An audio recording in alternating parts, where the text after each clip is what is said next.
اے ایمان والو زیادہ گمان کرنے سے بچو. گمان کرنا، کچھ بھی سوچنا کسی کے بھی متعلق، اس کی لیمٹس ہیں، اور خاص طور پر مومنین کے لیے کس طرح سے سوچے.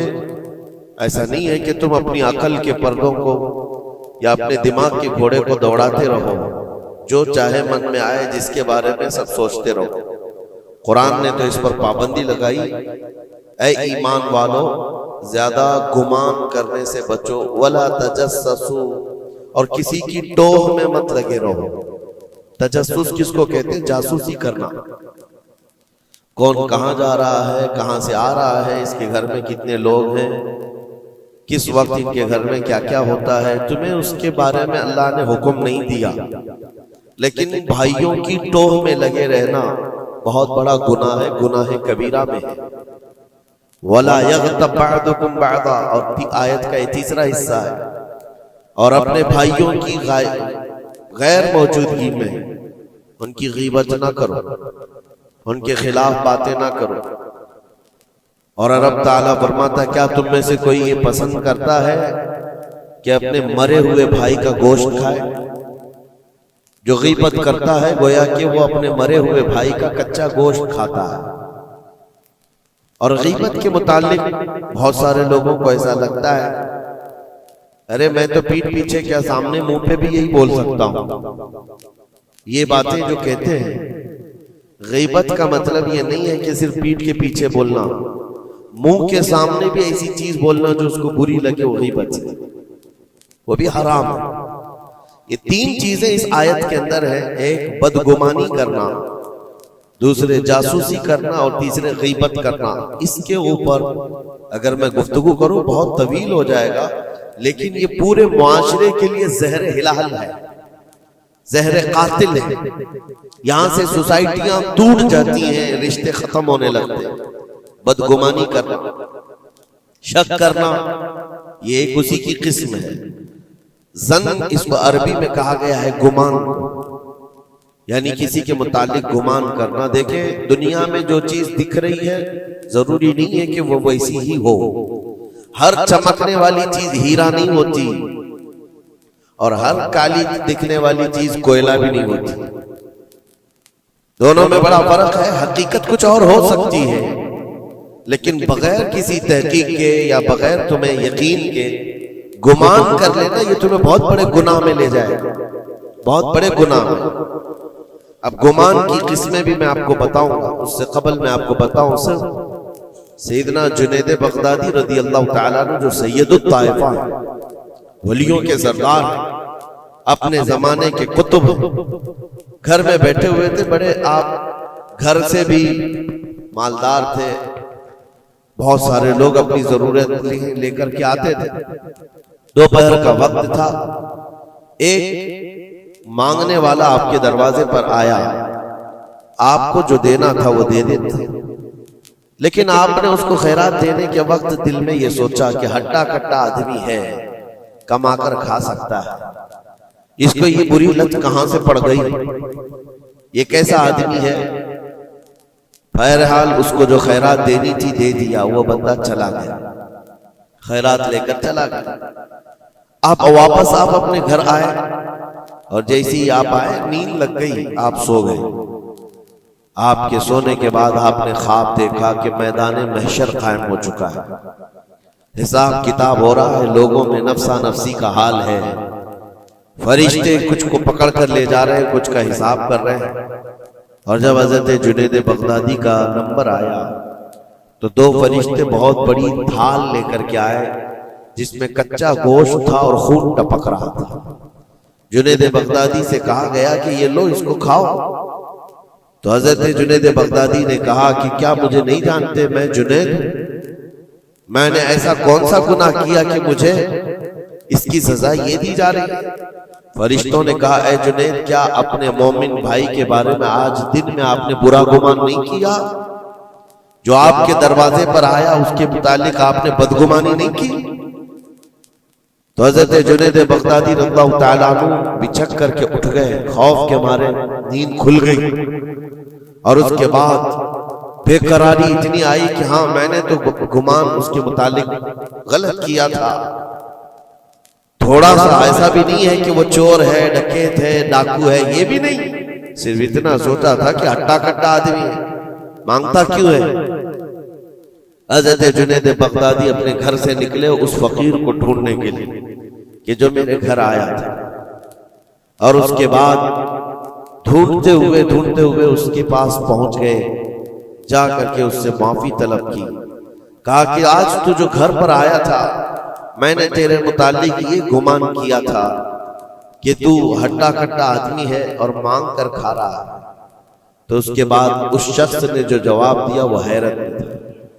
میرے عزیزوں، نہ وہ فقیر تھا، نہ ہی وہ کوئی کمزور اور مجبور تھا، بلکہ اللہ کے ایک ولی تھے جو ان کے امتحان کے لیے آئے ہوئے تھے۔ حضرت جنید بغدادی رضی اللہ تعالیٰ عنہ کو اس سے زیادہ مال انہوں نے لوٹایا اور کہا اے جنید، تیرے مقامات کو اگر کوئی چیز ختم کرتی ہے تو مومنین کے متعلق بدگمانی کر، اگر تو آج یہاں نہ آتا تو تیرے مقامات روک دیے جاتے۔ السلام علیکم ورحمۃ اللہ وبرکاتہ۔ میرے پیارے بھائی اور بہنوں، آج ہم ایک ایسی بری عادت کے بارے میں بات کرنے جا رہے ہیں جو انسان کو دل کو بگاڑ دیتی ہے، اور وہ ہے برا گمان، یعنی بدگمانی کرنا۔ آج کل یہ بیماری ہر جگہ پھیلی ہوئی ہے۔ کوئی سلام نہیں کرے تو ہم سوچ لیتے ہیں دیکھو اس میں گھمنڈ آ گیا ہے، کوئی میسج کا جواب نہ دے تو کہتے ہیں اب تو بڑا بن گیا ہے، لیکن ہم یہ نہیں سوچتے کہ شاید وہ بزی ہو یا اس کے دل میں کوئی پریشانی ہو۔ بنا جانے ہم برا سوچ لیتے ہیں اور وہی برا سوچنا گناہ بن جاتا ہے۔ اللہ تعالیٰ قرآن میں فرماتا ہے اے ایمان والو، زیادہ گمان کرنے سے بچو کیونکہ کچھ گمان گناہ ہوتے ہیں۔ دیکھا آپ نے، اللہ نے منع کیا ہے کہ ہم لوگ کے بارے میں برا خیال رکھیں، کیونکہ برا گمان دلوں کو توڑ دیتا ہے، لوگوں کے بیچ دوری پیدا کر دیتا ہے، گمان سے نفرت بڑھتی ہے اور محبت ختم ہو جاتی ہے۔ نبی کریم صلی اللہ تعالیٰ علیہ وسلم نے فرمایا برا گمان سے بچو کیونکہ گمان سب سے جھوٹی بات ہے۔ اس کا مطلب یہ ہے کہ جب ہم کسی کے بارے میں اندازہ لگا لیتے ہیں بنا جانے تو ہم جھوٹ بول رہے ہوتے ہیں، کیونکہ صرف اللہ جانتا ہے کہ کسی کے دل میں کیا ہے، ہم نہیں جانتے۔ میرے دوستو، اگر ہم چاہتے ہیں کہ لوگ ہمارے لیے اچھا سوچیں تو ہمیں بھی دوسروں کے لیے اچھا سوچنا چاہیے۔ کسی نے آپ کو سلام نہیں کیا تو برا مت سوچو، کوئی شاید اس کا دھیان نہیں گیا ہوگا۔ کسی نے رپلائی نہیں دیا تو سوچو شاید وہ بزی ہوگا۔ یہی حسن ظن ہے، اچھا گمان رکھنا، اور یہ وہی مومنوں کی پہچان ہے، یعنی جو نیک مومن ہوتے ہیں یہ انہیں کی پہچان ہے۔ اللہ ہم سب کو برا گمان سے بچائے اور ہمیں دوسروں کے لیے اچھا سوچنے کی توفیق دے، آمین۔ آپ یہ ویڈیو پوری دیکھ سکتے ہیں۔ آگے تم نہ معرفت و طریقت کے راستے پر بڑھ سکتے، کیونکہ یہ مرض ہے، یہ بیماری ہے۔ اس بیماری نے تو ہمارے معاشرے کو خراب کیا ہوا ہے۔ بدگمانی سے بچو، یہاں تک کہ لوگوں نے بہت جلدی اپنے دماغ پر یقین کر کے فیصلے بھی لے لیے ہیں۔ آپ مثال کے طور پر کسی گھر سے کوئی نکل رہا ہے اور آپ نے فوراً یہ گمان کر لیا کہ یہ اس گھر میں بدکاری کرنے کے لیے گیا تھا۔ آپ کی نیگیٹیوٹی جو ذہن میں تھی آپ نے گمان کیا اور اس پر یقین کی مہر بھی لگا دی۔ نہ اس سے آپ نے جا کر پوچھا کہ کون ہے، کیوں آیا تھا۔ اسی طرح کی ایک اور بات میں آپ کو بتاتا ہوں۔ حضرت شفیق بلخی بڑے بزرگ دریائے دجلہ کے کنارے آئے، دیکھا کہ ایک مرد، ایک نوجوان ہے، عورت کو گود میں سلایا ہوا ہے دریا کے کنارے، اور شراب کی بوتل ہاتھ میں لیے بیٹھا ہے۔ اس طرح کا ماحول تو بغداد کا نہیں تھا، پردے کا ماحول تھا، اسلامی ماحول تھا، لیکن کھلے عام کوئی دریائے دجلہ کے کنارے اس طرح بیٹھے اور وہ بھی اولیاء کی نظر پڑے تو ان کے لیے تو بہت حیرت کی بات تھی۔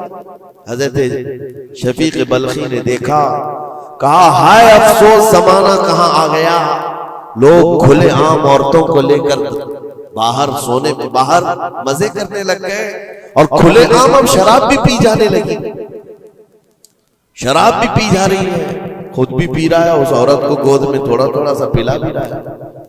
حضرت شفیق بلخی نے کہا کہ بہت سخت حالات ہو گئے بغداد میں، اتنی عیاشیاں میں پہلی مرتبہ دیکھ رہا ہوں۔ اسی اثنا میں ایک کشتی دریائے دجلہ میں ہچکولے کھاتی ہوئی آ رہی تھی، اور اس کشتی کا بیلنس بگڑا ہوا تھا، وہ آگے بڑھ نہیں پا رہی تھی.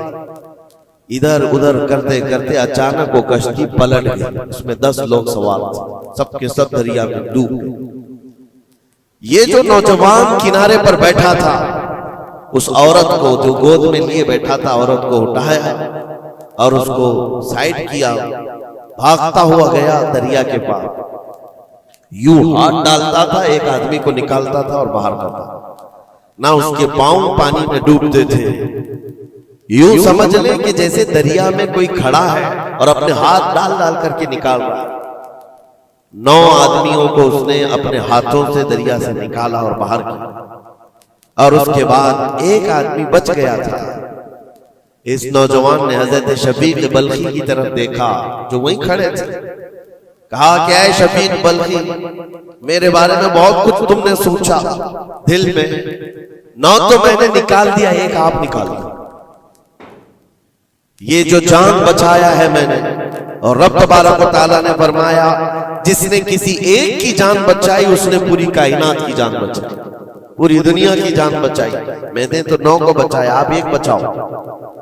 آپ نے فرمایا اس سلسلے میں بعد میں بات کریں گے, پہلے اس آدمی کو بچا لو, اس آدمی کو بچا لو, میں تم سے التجا کرتا ہوں. اس نے 10ویں کو بھی بچایا. اس کے بعد حضرت شفیق بلخی کے دل میں احساس ہوا کہ میں نے غلط جگہ گمان کیا. یہ کوئی عام آدمی نہیں ہے, عام انسان نہیں ہے. اس کے متعلق میں نے کیا کیا دل میں سوچ لیا, کیا کیا گمان کر لیا. تو آپ کی آنکھوں میں آنسو آ گئے اور کہا کہ مجھ سے بڑی خطا ہو گئی, مجھے معاف کریں. لیکن آپ کو اللہ نے یہ طاقت دی ہے کہ آپ دریا پر کھڑے ہو کر انسانوں کو بچا تو رہے ہیں, لیکن یہ کیا ہے جو کنارے پر بیٹھ کر کے کھلے عام ہو رہا ہے؟